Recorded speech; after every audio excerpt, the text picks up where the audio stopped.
27 రూపాయలు కేటీఆర్ జేబులోకి పోతున్నాయి అని అన్నాడు తీన్మార్ మల్లన్న. ఆ 27 రూపాయలు ఎవరి జేబులోకి వెళ్తున్నాయి? వాళ్ళు తిన్నారు అన్నప్పుడు వీళ్ళు కూడా తిన్నట్టే లెక్క కదా. కేసీఆర్ ఉన్నప్పుడు పెట్రోల్ ఎంత ఉంది మీకు తెలిసి? అదే 80-90 రూపాయలు ఉండే, 110 రూపాయలు అయింది. 110 ఇప్పుడు ఎంత ఉంది? ఇప్పుడు కూడా 110 రూపాయలే ఉంది. అయితే నేను ఒక వీడియో చూపెడతాను మీకు, ఆ వీడియోని చూసి ఏమంటారు మీరు చెప్పండి ఒకసారి. మల్లన్న ఈయన తెలుసుగా తీన్మార్ మల్లన్న.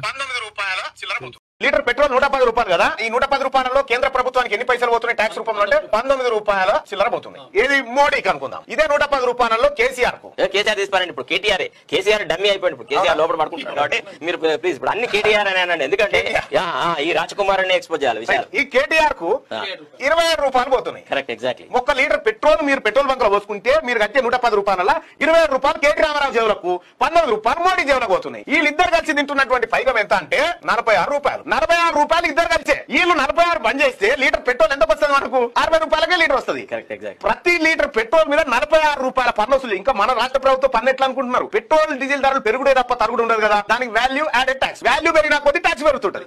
ఈ రకంగా 27 రూపాయలు కేటీఆర్ జేబులోకి పోతున్నాయి అన్నాడు. 27 రూపాయలు కేటీఆర్ జేబులోకి పోతున్నాయి అని అన్నాడు తీన్మార్ మల్లన్న. తీన్మార్ మల్లన్న అన్నాడు. అదే విషయం సీతక్క కూడా అన్నది, నా దగ్గర వీడియోతో సహా ఉంది, వాళ్ళు మాట్లాడింది. రేవంత్ రెడ్డి కూడా అన్నాడు, బట్టి విక్రమార్క గారు కూడా అన్నారు, ప్రతి ఒక్క మినిస్టర్ అన్నారు. ఇప్పుడు ఆ 27 రూపాయలు ఇప్పుడు కూడా సేమ్ రేట్ ఉంది కదా, ఆ 27 రూపాయలు ఎవరి జేబులోకి వెళ్తున్నాయి? ఒక్క లీటర్ పైన 27 రూపాయలు ప్రభుత్వం మీద ఉంటే వాళ్ళ దగ్గరికి వెళ్తాయి అని నాకు ఇక అంత పూర్తి తెలియదు. మీ అందాదగా ఇప్పుడు ఇంతకుముందు వాళ్ళు దోసుకున్నారు అన్నారు, ఇప్పుడు వీళ్ళు కూడా దోసుకున్నారు అంటున్నట. వాళ్ళు తిన్నారు, వీళ్ళు కూడా తిన్నారు అన్నప్పుడు వీళ్ళు కూడా తిన్నట్టే లెక్క కదా. వీళ్ళ జేబులో కూడా వాళ్ళు తిన్నారా అంటే వీళ్ళ జేబులో కూడా పోతున్నట్టే కదా.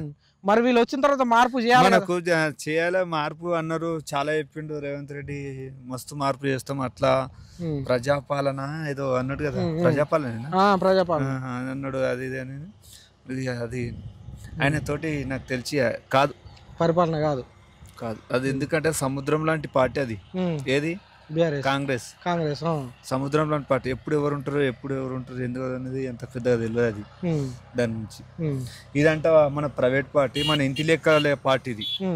అదేమో సముద్రం లాంటిది, దేశం మొత్తం ఉంటది, ఇండియా మొత్తం ఉంటది. అది ఒక స్టేట్ కి సంబంధించింది కాదు కదా కాంగ్రెస్ అనేది. అట్లా అందులో ఈయన డైరెక్ట్ సీఎం కావడం నా అదృష్టం, మంచిదే కాదంటలేను. చిన్న వయసులో అయ్యిండు, మంచిదే కాదంటలేను. కాకపోతే ఆయనకు అంత సపోర్ట్ లేదు. ఎవరికి? రేవంత్ రెడ్డికి. ఎందుకంటే అందులో పెద్ద పెద్ద మినిస్టర్లు వాళ్ళు వీళ్ళు ఈయనకన్నా సీనియారిటీ ఉంటారు కదా, అట్లా అని చెప్పేసి అంత ఉండదు.